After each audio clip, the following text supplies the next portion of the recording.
The Lord be with you. And with your A spirit. reading from the Holy Gospel according to St. Luke.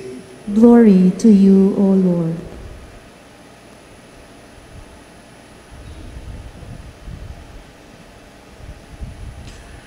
The mother of Jesus and his brothers came to him, but were unable to join him because of the crowd. He was told, "Your mother and your brothers are standing outside, and they wish to see you." He said to them in reply, "My mother and my brothers are those who hear the word of God and act on it."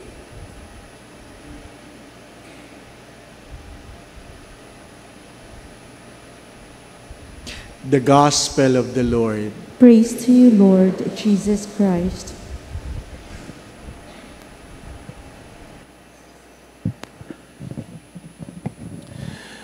Two stories. The first one is this morning I saw not so young couple after going down from their car, the husband hold the hand of his wife as they come to the chapel. Maganda yung kahit hindi na kayo bata, nag-holding hands pa kayo. Ano pa?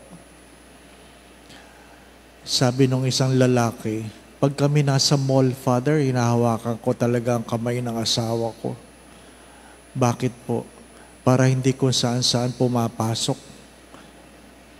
Mas tipid paghawak ang kamay ng misis. I guess hindi yun ang dahilan kung bakit hawak yung kamay ng misis niya. But it's good to remind ourselves, especially the couple, if you don't want someone to come in between your relationship, be close. If you don't want someone to come in between your relationship, be close. Kasi kung may awang ang inyong relasyon, talagang masisingitan kayo. Masisingitan na kayo. The second story is about an experience. I was in Guam and I was in the store looking at some of the religious items that I admired. And the store, I do not know, she was the store owner. She told the story about the solemnity of the Immaculate Conception, that they made it holiday in Guam. They made it holiday. Sabi sa amin dito sa Guam, holiday yan. Matagal na po yan, ano? Matagal na. Siguro mga 15 years ago, holiday sa Guam ang Immaculate Conception. And there was a time that a government official made a proposal that the holiday or the Immaculate Conception will not be made holiday anymore. And I was just listening to her and said, "But you know, Father, at that year when they removed the holiday of Immaculate Conception, there was a big typhoon in Guam that destroys a lot of the area. And because of that, they made it a holiday again." They made it a holiday again.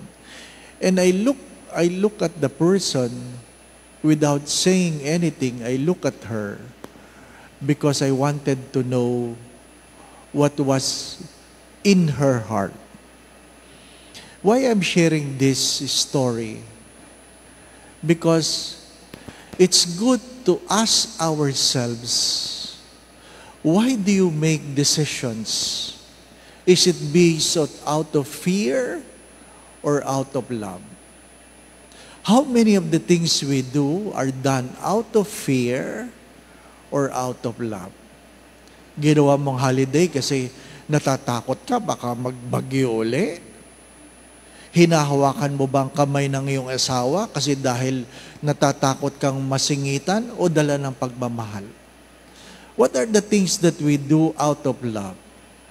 Do I pray because I'm afraid that if I not pray, God will not give me His blessing? What are the reasons why we are doing what we are doing? Because the first reading speaks of a people who tries to correct their lives, to correct the relationship with God, to bring their offerings again in the temple because they were a product of exile.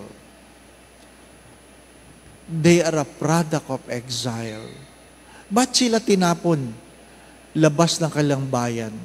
Hindi dahil hindi sila mahal ng Diyos, kundi dahil alam nila na may mga ginawa sila na hindi kalugod-lugod sa Diyos.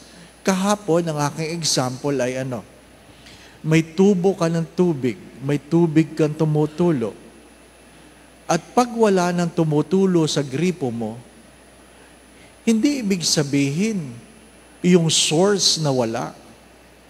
Hindi, baka may bara ang tubo.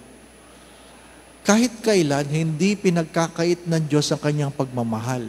Pero kung meron tayong mga ginagawang hindi kalugod-lugod sa Diyos, tayo ang nagbabara. We are the one who clog the pipes of grace and prevents the grace of God to flow in our lives. Kaya nga, madalas ko yung sinasabi, if you see a good person, emulate him. But if you see bad people, examine yourself. Pag may nakikita tayong mabuting tao, tularan natin. Tularan natin. Pero pag may nakikita tayong masasamang tao, suriin natin ang ating mga sarili. Hindi tayo, wala tayong karapatang maghusga. Look at those stories, my brothers and sisters. Why do I really hold the hand of my wife or my husband? Why do I really go to Mass? Why do I really declare a solemnity, a holiday? Is it because I'm afraid or out of love?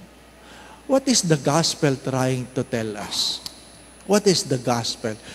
Jesus reiterated that the relationship with God is not about what you can get from God.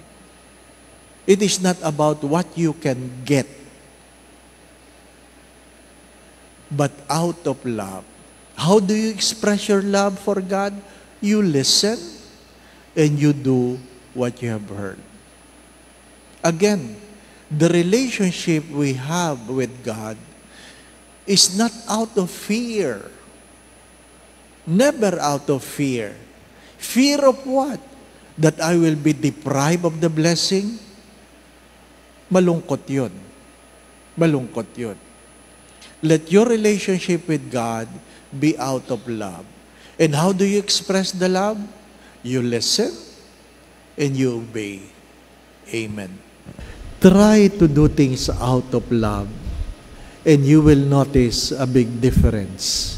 The Lord be with you. And with your spirit. And may Almighty God bless you and your family. In the name of the Father, the Son, and the Holy Spirit. Amen. We go now in peace to love and serve the Lord. Thanks be to God.